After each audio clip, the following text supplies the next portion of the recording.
Thank you for joining me on Higher Reasonings today on the Spellcraft Spirit Station. Today we're going to be talking about what names are. Alright? So, your name is essentially is a way to make finite the things that are infinite. You know, that part of you, that spirit, mind, you know, the 3/4 of you to 4/5 of you to 5/6 of you, or what have you, that are not physical. You see, so think of it as before you were, like as they say, a twinkle in your mother and father's eye, or a thought in their mind, right? A lot of times they will have thought out names, but all these names are possibilities. You see, they still exist in the infinite thought space, or thought space, if you will, right? So remember, Thoth, God, wisdom, and understanding, right? Scribe of the gods. You know, this is to say that he is the very mind processes that the fundamental forces of existence, nature, thought, and being operate under, right? He writes the script, scribe, he writes the script that they go by, right? High-ranking force, right? So when you pull something from that space, that realm, because remember, space is just a word that means area, okay? It's a rumination, and rumination is thought. You see what I mean? Rumination, right? So when you pull something out of that arena, that area, that ether, right, and then you give it a name, what you're doing is abbreviating that force. You're making it more manageable. How they tell you in school, like if you had a hard time reading something or adding or any of that, you break it up into chunks. That's essentially what you're doing. When you name something, you're making a very powerful force more manageable, right? So this is the same thing as a brand or a brand name. You know what I'm saying? That's the whole reason it's there, is so that you recognize a small part of the idea, thought, spirit, or what have you, right? This carries energy, right?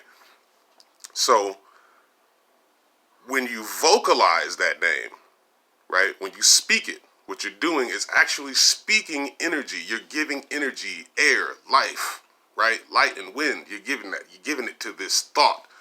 And now it's out here physically and audibly, right? Because sound waves are still physical.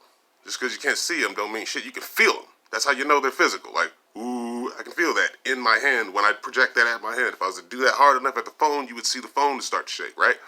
So vocalization is a way of bringing these entities and these energies from the thought space and the spirit space, right, down into the physical space so that they're manifested, right? This is what songs are about. This is what chanting is about, right? This is all pulling energies, right, and making vocal sigils, if you will. You're making vocal brands. That's what a name is. That's why you have a name brand combined together, because that's what these things are, right? It's a way of taking that force that it's referencing and making it manageable, making it smaller and more recognizable, so that it kind of hits you and then it sticks there. You know, it's not like this big heavy thing you got to consider all the time. Like Google isn't a thing that you got to think about all the time. Every person who works there, and you know what I mean? You just see that Google, sometimes it don't even have to actually say Google. It'll just be the colors of the letters in the order that they are in the logo, and you'll recognize it, right? Same with stop signs. If you could take the STOP off of there, people would still see that and recognize it as a stop sign. It's a sigil, right? It carries a mental information and energy that as soon as you see it, you project and understand a mental happening, okay, as it relates to what this image and what this sigil is supposed to be conveying to you. Right, and he just does this automatically. You don't have to think about this. It's because the mind comes first. Mind is always, it's connected to everything. It's always working. It's always running, right? Sometimes people just don't listen to it, right? But when you do, and you put intent and action, right, behind these names, behind these energies, you end up with an awareness of the energy, right? That's what you're basically doing. You're taking it from this really sheer, you know, spread out fluid, right? And you're condensing that back down into, so you're condensing it into something that you can interact with on a physical level, right? Now, when you invoke something, okay?